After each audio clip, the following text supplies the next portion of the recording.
America, Russia எதிரிகள் நண்பர்களானது எப்படி? உலக அரசியலின் புதிய விதி.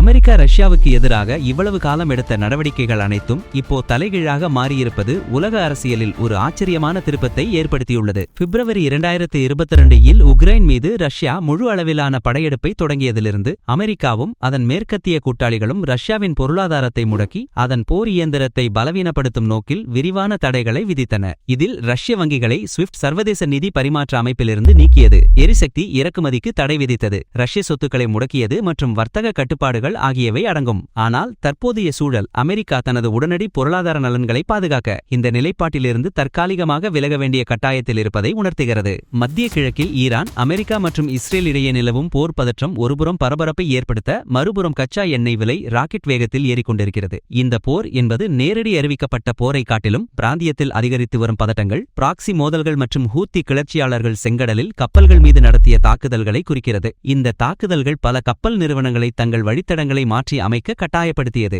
இதனால் போக்குவரத்து நேரங்கள் அதிகரித்தன, காப்பீட்டு செலவுகள் உயர்ந்தன. இது உலகளாவிய எண்ணெய் மற்றும் எரிவாயு விநியோகத்தை மேலும் இறுக்கியது. இந்த நெருக்கடியை சமாளிக்க அமெரிக்கா எடுத்த முடிவுதான் இப்போ உலகத்தையே திரும்பி பார்க்க வைத்திருக்கிறது. அமெரிக்காவுக்கும் இஸ்ரேலுக்கும் ஈரானுக்கும் இடையே நடக்கும் போர் உலக சந்தையை அச்சுறுத்துகிறது. குறிப்பாக உலகளாவிய கச்சா எண்ணெய் மற்றும் திரவமாக்கப்பட்ட இயற்கை எரிவாயு LNG போக்குவரத்தில் சுமார் 20 விழுக்காடு கடந்து செல்லும் ஹார்முஸ் ஜலசந்தியை ஈரான் மூடும் அச்சுறுத்தல்கள் நிலைமையை மேலும் மோசமாக்கியது. இந்த மூலோபாய முக்கியத்துவம் வாய்ந்த கடல் வழிப்பாதையை மூடுவதற்கான ஈரானின் அச்சுறுத்தல்கள் உலக எரிசக்தி விநியோக பாதுகாப்பிற்கு பெரும் அச்சுறுத்தலாக பார்க்கப்படுகிறது. இந்த சூழலில் செங்கடல் இடையூறுகள் மற்றும் ஹார்முஸ் அச்சுறுத்தல்களின் கலவையால் எண்ணெய் விலை $100 தாண்டி உலகளாவிய பணவீக்கத்தை மீண்டும் தூண்டி முக்கிய பொருளாதாரங்களில் மந்தநிலையை தூண்டும் அபாயத்தை உருவாக்கியது. இதை கட்டுப்படுத்தத்தான் வாஷிங்டன் ஒரு தற்காலிக முடிவை எடுத்திருக்கிறது. மாஸ்கோ மீது விதித்த தடைகளை தற்காலிகமாக தளர்த்தி ஏற்கனவே கப்பல்களில் இருக்கும் எண்ணெயை வாங்க அனுமதித்திருக்கிறார்கள். இது அந்த நாட்டுக்கு பெரிய லாபம் தராது என்றாலும் சந்தையை நிலைப்படுத்தும் என்று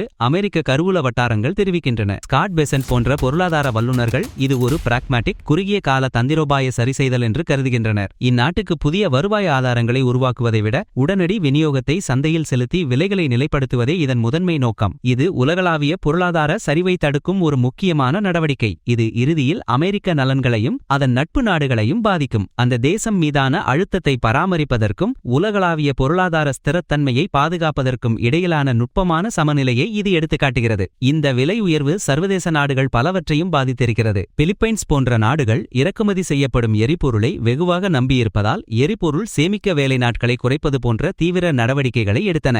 இது குடிமக்கள் மற்றும் வணிகங்கள் மீதான நிதிச்சுமையை குறைக்கும் ஒரு முயற்சியாகும். ஜப்பான், தென்கொரியா மற்றும் தாய்லாந்து போன்ற நாடுகள் பெட்ரோல் விலைக்கு உச்சவரம்பு விதித்திருக்கிறார்கள் அல்லது மானியங்களை வழங்கியிருக்கிறார்கள். இது நுகர்வோரை பாதுகாக்கும் அதே வேளையில் தேசிய வரவு செலவு திட்டங்களை சுமையாக மாற்றுகிறது மற்றும் சந்தை சமநிலையை தகர்க்கும் அபாயத்தையும் கொண்டுள்ளது. ஹார்முஸ் ஜலசந்தி வழியாக கப்பல்களுக்கு பாதுகாப்பு கொடுக்க இந்த தேசம் ராணுவ துணை அனுப்பவும் திட்டமிட்டிருக்கிறது. பஹ்ரைனில் தலைமையிடமாக கொண்ட அமெரிக்க 5வது கடற்படை பாரசீக வளைகுடாவில் கப்பல் போக்குவரத்தை பாதுகாப்பதில் வரலாற்று ரீதியாக முக்கிய பங்காற்றியுள்ளது. இந்த ராணுவ நிலைப்பாடு கப்பல் போக்குவரத்தை சீர்குலைக்க ஈரானின் எந்தவொரு சாத்தியமான முயற்சிக்கும் எதிராக ஒரு தடுப்பாக செயல்படுகிறது. இது ஒரு தற்காலிக நடவடிக்கைதான் என்றாலும் நீண்ட காலத்துல அமெரிக்க பொருளாதாரத்துக்கு இது லாபமா இருக்கும் என்று பெசன்ட் போன்ற வல்லுநர்கள் நம்புகின்றனர். முக்கிய கடல் வழிப்பாதைகளை பாதுகாப்பதன் மூலம் இந்நாடு விலை ஏற்ற இறக்கங்கள் மற்றும் விநியோக இடையூறுகளை தடுக்க உதவுகிறது. இது அதன் சொந்த நிதி வளர்ச்சி மற்றும் அதன் நட்பு நாடுகளின் நிதி வளர்ச்சிக்கு இன்றியமையாதது. இந்த வல்லரசின் இந்த நகர்வு சர்வதேச அரசியலில் எந்த எதிரியும் நிரந்தரமில்லை, எந்த நண்பனும் நிரந்தரமில்லை என்பதை மீண்டும் ஒருமுறை நிரூபித்திருக்கிறது. இது வெறும் எண்ணெய் விலை சம்பந்தப்பட்ட விஷயம் மட்டுமல்ல, சர்வதேச வல்லரசுகளின் வியூக மாற்றத்தின் அடையாளம். தேசிய நலன்கள், குறிப்பாக நிதி ஸ்திரத்தன்மை மற்றும் பாதுகாப்பு, பெரும்பாலும் வெளியுறவு கொள்கை முடிவுகளை தீர்மானிக்கும் ரியல் பாலிட்டிக் கொள்கையை இது எடுத்துக்காட்டுகிறது. சிக்கலான சர்வதேச புவிசார் அரசியலில் உறவுகள் நிலையற்றவை. எதிரிகள் குறிப்பிட்ட பிரச்சினைகளில் தற்காலிக கூட்டாளர்களாக மாறலாம் மற்றும் நட்பு நாடுகள் சில விஷயங்களில் வேறுபடலாம். இந்த மூலோபாய நெகிழ்வுத்தன்மை விரைவாக மாறிவரும் சர்வதேச ஒழுங்கில் பெரும் வல்லரசுகளின் போட்டி மற்றும் தழுவலின் ஒரு முக்கிய அம்சமாகும். இத பற்றி நீங்க என்ன நினைக்கிறீங்க? கமெண்ட்ல சொல்லுங்க.